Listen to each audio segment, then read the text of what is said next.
11 scientists missing, killed, or found dead over a span of less than 4 years. አሜሪካ ደብዛቸው በጠፋ ከ10 በላይ ሳይንቲስቶች ሳቢያ እየታመሰች ነው። የእነዚህ ሳይንቲስቶች መጥፋት ከኢንጂነር ቅጣው እጅጉ ሚስጥራዊ አሟሟት ጋር ተመሳሳይነት ይኖረው ይሆን?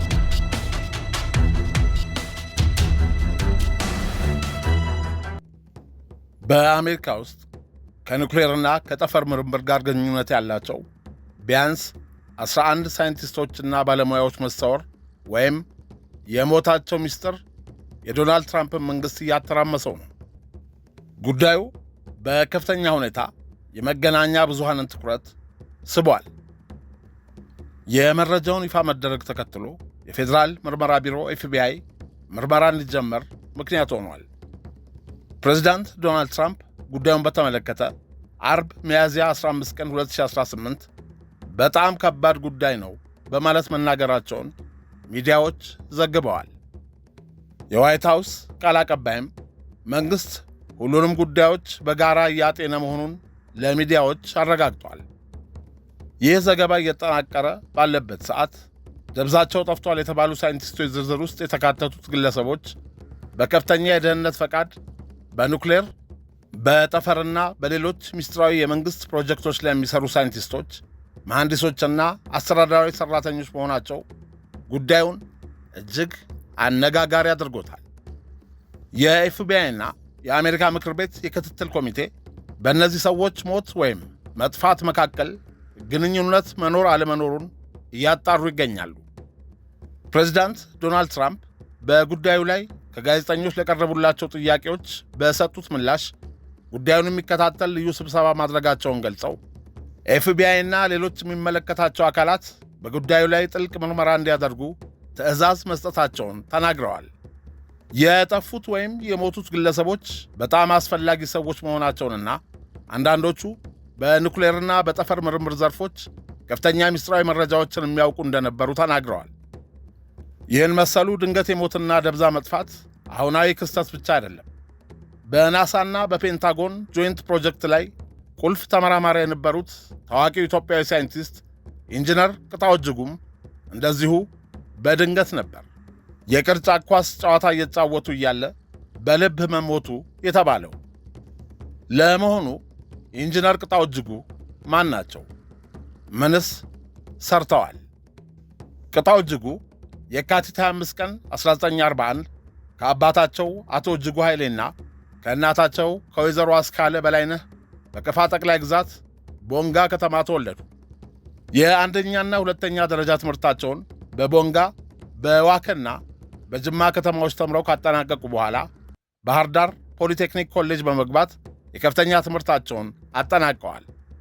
ከዚያም ወደ ጃፓን አገር ተጉዘው በኦሳካ ዩኒቨርሲቲ በቋንቋና የጃፓን ኢኮኖሚ በመቀጠልም በሂሮሺማ ዩኒቨርሲቲ የኢንዱስትሪና የኦቶሞቲቭ ኢንጂነሪንግ ትምህርታቸውን አጠናቀዋል።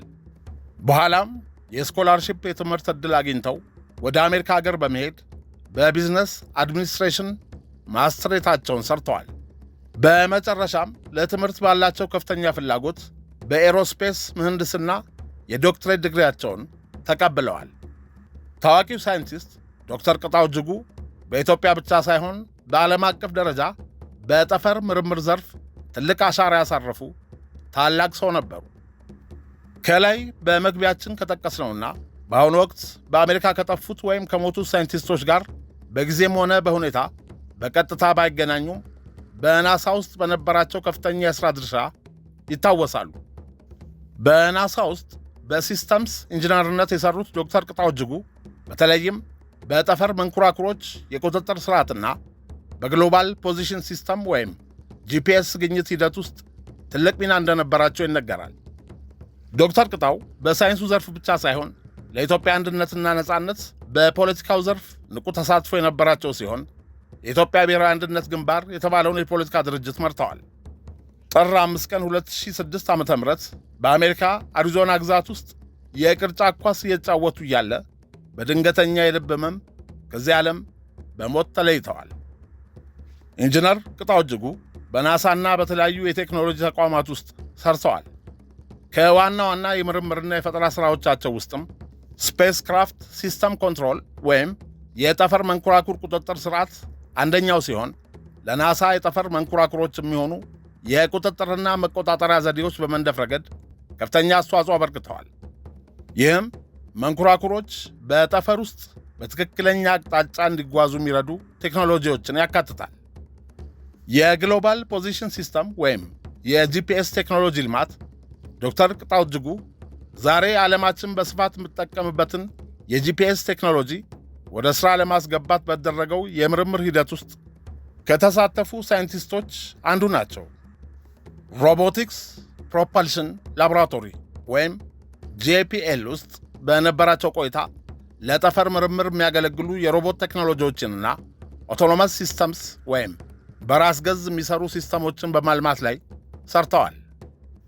ፍላይት ኮንትሮል ሲስተምስ ወይም የበረራ ቁጥጥር ቴክኖሎጂ ለተለያዩ የጦርና የሲቪል አውሮፕላኖች የሚያገለግሉ የላቁ የበረራ መቆጣጠሪያ መሳሪያዎችንና የኮምፒውተር ፕሮግራሞችን በማዘጋጀት ረገድ ተሳትፈዋል። በታዋቂው ማክዶኔል ዳግላስ ኩባንያ ውስጥ በነበራቸው ቆይታ ለሳተላይቶችና ለረጅም ርቀት ሚሳይሎች የሚሆኑ የምህንድስና ሥራዎችን አከናውነዋል። አሟሟታቸው ዛሬ ድረስ አነጋጋሪ የሆነው ዶክተር ቅጣው እጅጉ ባላቸው ከፍተኛ ዕውቀትና ክህሎት የተነሳ በርካታ የፈጠራ መብቶች ወይም ፓተንትስ ባለቤትም ነበሩ። ወደ ቀደመ ነገራችን ስንመለስ ፕሬዚዳንት ዶናልድ ትራምፕ ከእነዚህ የሳይንቲስቶች መሰወር ጀርባ የጠላት ሚናና ተሳትፎ ይኑር አይኑር ለቀረበላቸው ጥያቄ የአጋጣሚ ነገር እንዲሆን ተስፋ አደርጋለሁ ብለዋል። ይሁን እንጂ በቀጣይ 10 ቀናት ውስጥ የምርመራ ውጤት ግልጽ የሆነ መልስ እንደሚሰጥ ለጋዜጠኞች አረጋግጠዋል። ፕሬዚዳንት ዶናልድ ትራምፕ ይህ ጉዳይ ከአገር ደህንነት ጋር ሊያያዝ እንደሚችል ቢጠቁሙም እስከ ግንቦት 2026 መጀመሪያ ድረስ ግን ይህ ነው የሚባል ተጨባጭ ማስረጃ በይፋ እንዳልቀረበ ተናግረዋል። ደብዛቸው ጠፍቷል ወይም ሞተዋል የተባሉት ሳይንቲስቶች በኑክሌር በጠፈር ምርምር ወይም በናሳና በከፍተኛ መከላከያ ቴክኖሎጂዎች ላይ የሚሰሩ ባለሙያዎች ናቸው። የእነዚህ ባለሙያዎች ስም ዝርዝርና የተሰማሩበትን የሥራ መደብ እንደሚከተለው አቅርበነዋል። 1. ሜጀር ጀነራል ዊልያም ኒል ማካስላንድ ከአሜሪካ አየር ኃይል አካዳሚ በከፍተኛ ውጤት የተመረቁ ሲሆን ከታዋቂው ኤምአይቲ ዩኒቨርሲቲ በኤሮኖቲክስ ዶክትሬት ዲግሪያቸውን አግኝተዋል። በአየር ኃይል ውስጥ ለብዙ ዓመታት ያገለገሉና በተለይም በኦሃዮ የሚገኘውን የአየር ኃይል ምርምር ላቦራቶሪ ኤኤፍአርኤል በኃላፊነት መርተዋል። በጠፈር ቴክኖሎጂና በላቁ የጦር መሳሪያዎች ምርምር ላይ ትልቅ ስም ያላቸው ሜጀር ጀነራል ኒል ማካስላንድ ጡረታ ከወጡ በኋላ በኒው ሜክሲኮ ይኖሩ የነበረ ሲሆን በትርፍ ጊዜያቸው ተራራ መውጣትና የእግር ጉዞ የሚወዱ ግለሰብ ነበሩ። በፌብራሪ ወር 2026 ከቤታቸው ለሽርሽር ወጥተው ሳይመለሱ የቀሩት ሜጀር ጀነራል ኒል ማካስላንድን በተመለከተ በኒው ሜክሲኮ ፖሊስና በኤፍቢአይ የፍለጋ ሥራው ቀጥሏል። እስካሁን ባለው መረጃ ግን ከሥራቸው ጋር የተያያዘ የጠለፋ ማስረጃ አልተገኘም። 2. ዶክተር ካርል ግሪልማየር በአስትሮፊዚክስ ዘርፍ የታወቁ ምሁር ነበሩ። በካሊፎርኒያ የቴክኖሎጂ ኢንስቲትዩት ካልቴክ ውስጥ በፓሎማር ኦብዘርቫቶሪ ጣቢያ ለረጅም ጊዜ ሰርተዋል። በተለይም በጠፈር ውስጥ የሚገኙ የከዋክብት ስብስቦችን ስቴላር ስትሪምስ በማግኘትና በማጥናት ዘንድ ይታወቃሉ። ባለትዳርና የልጆች አባት የነበሩት ዶክተር ካርል ግሪልማየር በወዳጅና ጎረቤቶቻቸው ዘንድ በጣም የተከበሩና በሰላማዊ ኑሯቸው የሚታወቁ ሲሆን በፌብራሪ ወር 2026 በቤታቸው ደጃፍ ላይ በጥይት ተመተው ተገለዋል። በእሳቸው ግድያ የተጠረጠረ አንድ ግለሰብ በቁጥጥር ስር ውሎ ክስ የተመሠረተበት ሲሆን ግድያውም ከግል ቂም ጋር የተያያዘ ሊሆን እንደሚችል ተገምቷል።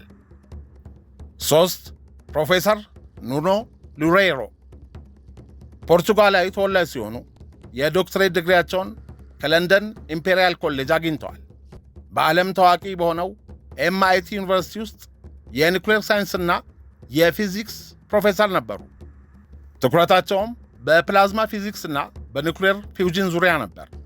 በሥራቸው በጣም ንቁና በተማሪዎቻቸው ዘንድ ተወዳጅ የነበሩት ፕሮፌሰር ኑኖ ሉሬኖ በታህሳስ ወር 2018 በጥይት ተመተው ተገለዋል። የእሳቸው ገዳይ እንደሆነ የታመነበት ግለሰብ ራሱን ገሎ መገኘቱም ተረጋግጧል። 4 ሞኒካ ጃሲንቶ ሬዛ በናሳ JPL ውስጥ በአየር መሐንዲስነት ትሠራ ነበር። በተለይም ወደ ማርስና ሌሎች ፕላኔቶች የሚላኩ መንኮራኩሮችን በመንደፍ ሂደት ላይ ተሳታፊ ነበረች። ወጣትና ለሥራዋ ከፍተኛ ፍቅር የነበራት ሲሆን በተፈጥሮ ጉዞዎችና በፎቶግራፍ ጥበብ የመዝናናት ፍቅር ነበራት። በሰኔ 2017 ዓ.ም የምትወደውን ተራራ መውጣትና ተፈጥሯዊ ቦታዎችን ለማድነቅ ለጉዞ ወጥታ እንደ ጠፋች ቀርታለች። 5 ዶክተር ማይክል ዴቪስ ሂክስ በናሳ ውስጥ ለ20 ዓመታት ያገለገሉና በተለይም ምድርን ሊጋጩ የሚችሉ አስትሮይዶችን በመከታተል ረገድ ትልቅ አስተዋጽኦ ነበራቸው። በሥራ ባልደረባዎቻቸው ዘንድ በትጋታቸውና በሳይንሳዊ ግኝቶቻቸው የሚደነቁ ነበሩ።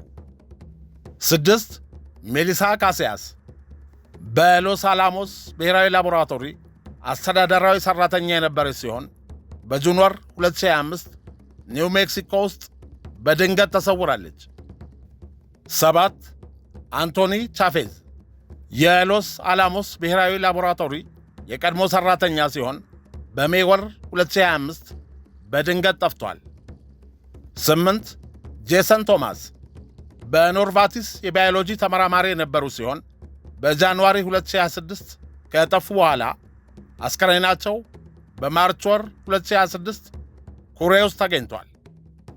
9 ፍራንክ ማይዋልድ በናሳ JPL ከፍተኛ ተመራማሪ የነበሩ ሳይንቲስት ሲሆኑ በጁላይ ወር 2024 ባልታወቀ ምክንያት ሞተው መገኘታቸው ተገልጿል። 10 ስቲቨን ጋርሲያ የመንግሥት ኮንትራክተርና የደህንነት ባለሙያ ነበሩ። በኦገስት ወር 2025 ኒው ሜክሲኮ ውስጥ በድንገት ተሰውረዋል። 11 ኤሚ አሰክሪጅ በሃንትስቪል አላባማ የጸረ ስበት ኃይል ተመራማሪ ነበረች። በጁን ወር 2022 መሞቷ ይወሳል። የአሜሪካ መንግሥትና የምርመራ ባለሙያዎች ጉዳዩን በቁም ነገር እየተመለከቱት ቢሆንም አንዳንድ ተቺዎችና የሟቾች ቤተሰቦች ክስተቶቹ ግንኙነት የሌላቸውና ኮንስፒራሲ ቲዮሪ ወይም የሴራ ትንታኔ ሊሆኑ እንደሚችሉ ይናገራሉ። ናሳ እስካሁን ድረስ ከብሔራዊ ደህንነት ጋር የተያያዘ ቀጥተኛ ስጋት እንዳላገኘ ገልጿል። በጠፉት ወይም ሕይወታቸው ባለፈው ሳይንቲስቶች ዙሪያ እየተከናወነ ያለው ምርመራ በፌዴራልና በምክር ቤት ደረጃ ከፍተኛ ትኩረት አግኝቷል። የፌዴራል ምርመራ ቢሮ FBI በእነዚህ ግለሰቦች መካከል ሲኒስተር ኮኔክሽን ወይም ክፉ ሊሆን የሚችል ግንኙነት መኖር አለመኖሩን ለማጣራት ልዩ ምርመራ እየመራ መሆኑን በይፋ አስታውቋል። የምርመራው ትኩረት ከውጭ አገር ሰላዮች ወይም ከአገራዊ ደህንነት ሚኒስትሮች ጋር ግንኙነት ይኑሮ አይኑረው ማረጋገጥ ነው።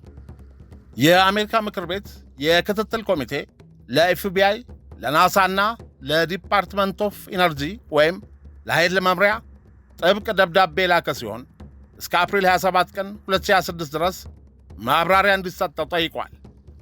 የዋይት ሃውስ ቃል አቀባይ ካሮላይን ሌቪት መንግሥት ከሚመለከታቸው አካላት ጋር በመሆን ሁሉንም ጉዳዮች በጋራ እየተከታተለ መሆኑንና በጉዳዩ ላይ ትክክለኛ መረጃ እስከሚገኝ የማይፈተሽ ሰነድ፣ የማይፈነቀል ድንጋይ እንደማይኖር ገልጸዋል። እንደ CNN፣ ፎክስ ኒውስ እና BBC ያሉ ታዋቂ የሚዲያ ተቋማትም ጉዳዩን በስፋት እየዘገቡት ይገኛል። ዘገባቸው የሚያተኩረውም በፌዴራል ምርመራ ቢሮ FBI እና በአሜሪካ ምክር ቤት እየተደረገ ባለው ይፋዊ ምርመራ ላይ ነው። በሌላ በኩል ደግሞ ማኅበራዊ ሚዲያና የሴራ ትንታኔዎች በኤክስ በቲክቶክ እና በሌሎች የማኅበራዊ ሚዲያ መድረኮች ላይ የጠፉ ሳይንቲስቶች የሚለው ርዕስ ከፍተኛ መነጋገሪያ ሆነዋል። ብዙዎች እነዚህ ግለሰቦች ስለ ዩፎ ወይም ያልታወቁ በራሪ አካላት ወይም ስለ ሚስጥራዊ ቴክኖሎጂ ግኝቶች ሚስጥር ስለሚያውቁ ተለይተው ተጠቅተዋል የሚሉ መላምቶችን ያሰራጫሉ። አንዳንድ የሚዲያ ዘገባዎች እንደሚያሳዩት የሟቾች ቤተሰቦች በማኅበራዊ ሚዲያ የሚናፈሰው ወሬ አሳዛኝና የውሸት ነው በማለት ቅሬታቸውን ገልጸዋል። ለምሳሌ የዶክተር ካርል ግሪልማየር ባለቤት ግድያው ከሥራቸው ጋር ሳይሆን ከግል ጠብ ጋር የተያያዘ መሆኑን ገልጸዋል። የአሜሪካ መንግሥት የሚዲያዎችን ጥያቄ ተከትሎ ጉዳዩን በጥልቀት እየመረመርኩ ነው የሚል ምላሽ ሰጥቷል። ይህም የሚዲያ ሽፋኑ ይበልጥ እንዲጠነክር አድርጎታል። ቢያንስ የ11 ሳይንቲስቶችና ተመራማሪዎችን ጉዳይ የፌዴራል ምርመራ ቢሮ ኤፍቢአይ በኒኩሌር በህዋ ምርምርና በአገር መከላከያ ዘርፎች ላይ ከፍተኛ ምስጢራዊ መረጃዎችን የሚያውቁ ባለፉት 4 ዓመታት በምርምር ላይ ተሰማርተው የነበሩ ሳይንቲስቶችን ግድያዎችና ደብዛ መጥፋት ምክንያት እንደ ቻይና ወይም ሩሲያ ያሉ የስለላ ድርጅቶች እጅ ሊኖርበት እንደሚችል እየመረመሩ ነው። ምርመራው በዋነኝነት የሚያተኩረው በጠፉት ግለሰቦች መካከል ሊኖር በሚችል የጋራ ፕሮጀክት የሙያ ትስስር ላይ ነው። ለምሳሌ ሞኒካ ሬዛና ሜጀር ጀነራል ዊሊያም ማካስላንድ እንደ አውሮፓውያን አቆጣጠር በ2000ዎቹ መጀመሪያ ላይ በአየር ኃይል የገንዘብ ድጋፍ በሚደረግለት ድጋሚ ጥቅም ላይ የሚውሉ የህዋ መንኮራኩሮችና መሳሪያዎች የሚያገለግሉ የላቁ ቁሶች ምርምር ላይ አብረው ሰርተዋል። ሞኒካ ሬዛ እጅግ ጠንካራና ሙቀት የሚቋቋም የብረት ቅይጥ ሱፐር አሎይ የፈጠራ ባለቤት ናት። ይህ ቴክኖሎጂ አሜሪካ ከሩሲያ ሞተሮች ጥገኝነት ለመውጣት በምታደርገው ጥረት ውስጥ ቁልፍ ሚና የነበረውን ግዙፍ ፕሮግራም እያንቀሳቀሰች በነበረችበት ወቅት የሳይንቲስቷ ደብዛ መጥፋት ሁኔታውን አሳሳቢ አድርጎታል።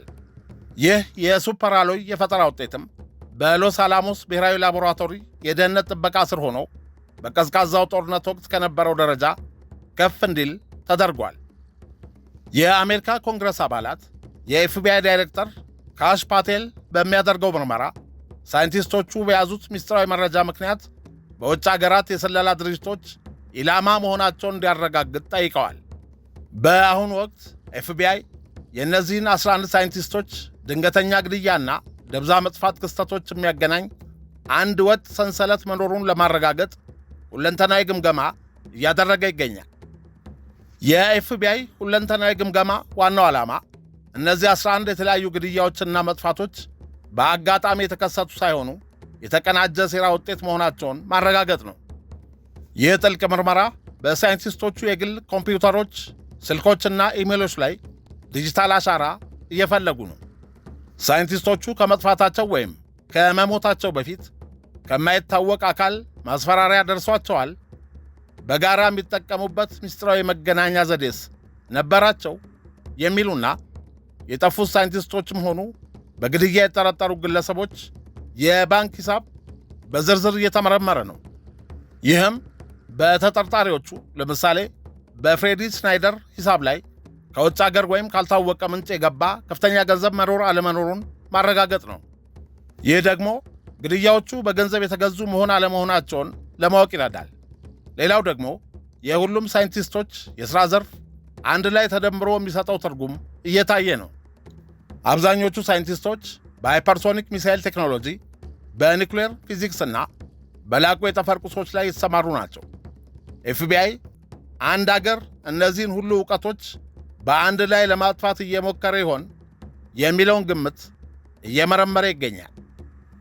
ይህ ምርመራ የውጭ አገር የስለላ ድርጅቶች እንደ ቻይናው ኤምኤስኤስ ወይም የሩሲያው ኤስቪአር በእነዚህ ሳይንቲስቶች ዙሪያ ስላደረጉት እንቅስቃሴ መረጃ መሰብሰብ እንዲሁም የአሜሪካን ስልታዊ የሳይንስ የበላይነት ለማዳከም የታለመ ሳይንቲስት ሃንቲንግ ወይም የሳይንቲስቶች አደን መኖሩን ማረጋገጥ ነው።